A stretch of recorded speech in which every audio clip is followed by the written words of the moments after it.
Welcome to Q&A, Social Security Disability Today.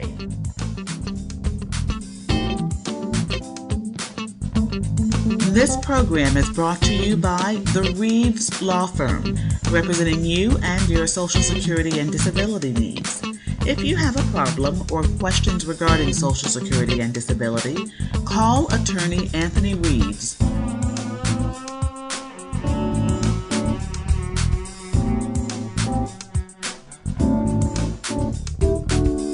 Here's your host, attorney Anthony Reeves. One of the most frustrating, I can't stress this enough, one of the most frustrating things that I have people coming to me all the time is, why can't I find a representative to take my case? Usually people come to me and they're like, Attorney Reeves, I just need somebody to tell me, I don't understand. Let me throw a couple of things at you. Because how many times have you filled out a free claim evaluation, or you've looked, or you've talked to somebody and they've told you, oh, we can't help you with your case.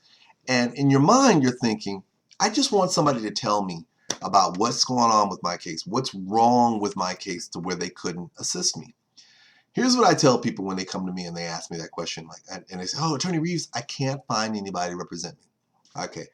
First thing I tell them is, I tell them right out the gate, attorneys are business people. And don't take this the wrong way. If you're looking for somebody with a bleeding heart who's just going to sit there and roll over and give it their best shot with no pay, go to legal aid. Okay, go to legal services. They have great attorneys and they're dedicated to helping the poor. But when you're coming to an attorney's office, they are in the business of making money.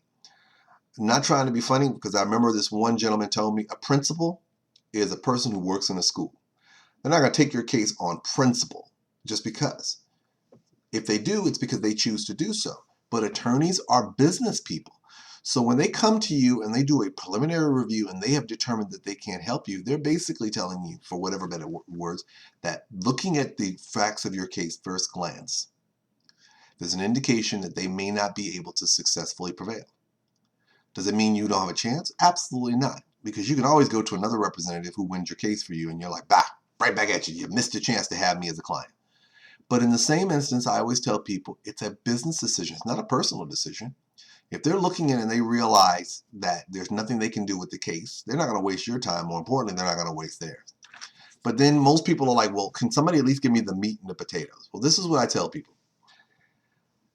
A lot of times when attorneys are screening cases, they're looking for something that they can hang their hat on. And every attorney's office or representative's office is different. They may be looking at certain things. So the question shouldn't be, why aren't you taking my case?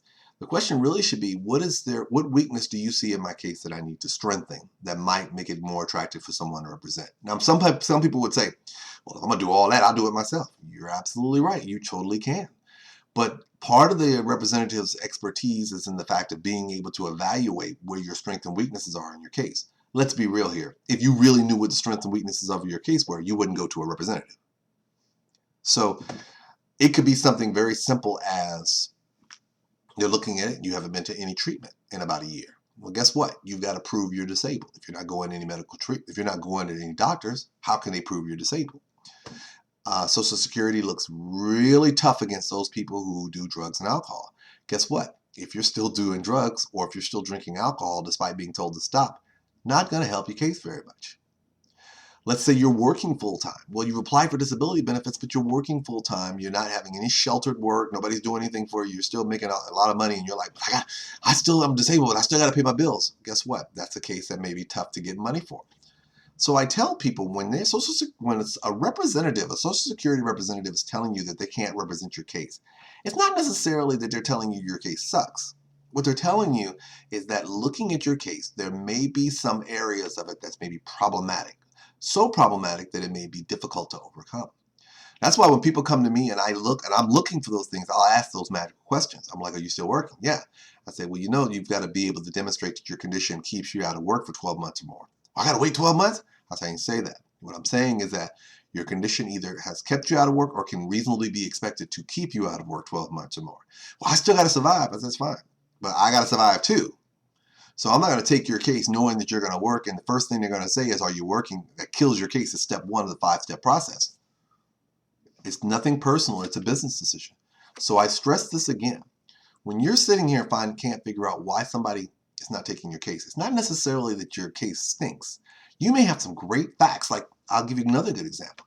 Like, I have had parents come to me saying, my child is, I've got all these medical records, and just nobody will take my case. And then I say, have you applied? Yeah. Did you get denied?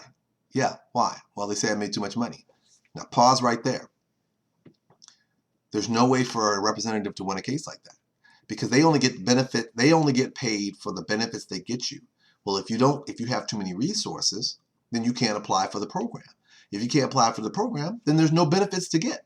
So there's no fight. There's no need to fight, because it's a technical aspect. You want them to fight to say that they should lower the threshold. The threshold is the same for everyone. So I've had quite a few parents come back and say, man, Attorney Reeves, never thought of it like that. I'm sorry. I guess in my mind, I'm thinking, attorneys, we fight for everything. I said, no. This is where the business aspect of it. They can't get they can't get paid unless they get your child benefits. But your child can't get benefits unless he has or she has an application. You can't file an application because you make too much money. So guess what? You see, there's like 4 steps. Money, application, benefits, paid. So the attorney never gets to the last part because you're stuck at the first part that he can't get or she can't get you out of. So just remember, ask if you really, really want to know what can be done with your case. And don't get an attitude, because sometimes people say, fine, you don't want my case, I'll go find somebody else. Instead of stopping and saying, wait a minute, is there something weak with my case that I need to strengthen? Yeah, I'm into the doctor in a year. Well, can I come back after a few appointments? Sure. I've told people that all the time. They'll say, well, when I get treatment, can I come back? Absolutely. Because at that point, I have something to look at. Well, can I come back to you when I stop drinking, doing drugs? Absolutely. Because then that gives me a period of time that I can work with. We are in the business of fixing problems, not helping you maintain your existing ones. So just keep that in mind. There may be a problem with your case. Find out what it is and fix it, and then go back and see if you can get that right.